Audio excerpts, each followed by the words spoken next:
Gospod mi je svetlost i spasitelj. Koga da se bojim? Gospod je tvrđava mog života.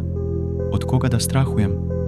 Kad na mene navale zlikovci, moji dušmani i neprijatelji, da mi telo proždru, posrnuće i pasti.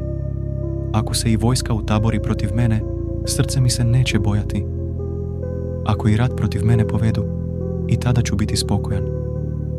Samo jedno od Gospoda molim, samo jedno tražim, da u domu Gospodnjem boravim sve dane svoga života, da gledam lepotu Gospodnju i savjet tražim u hramu njegovom. Jer na dan nesreće on će me u svom boravištu čuvati, sakriti me u skrovištu svoga šatora i na visoku stenu postaviti.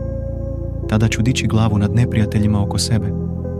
Kod njegovog šatora kličući ću prinositi žrtve, pevati i svirati Gospodu. Čuj moj glas, Gospode, kad ti zavapim, milostiv mi budi i usliši me.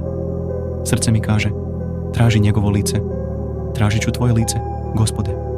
Ne kri svoje lice od mene, ne odbij svog slugu u gnevu.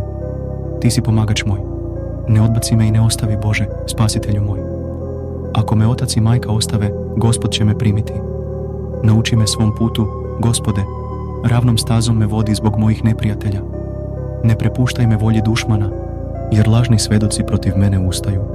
Od nasilja dašću. U ovo sam siguran, vidjet ću dobrotu Gospodnju u zemlji živih. Gospoda iščekuj, budi jak i odvažnog srca i Gospoda iščekuj.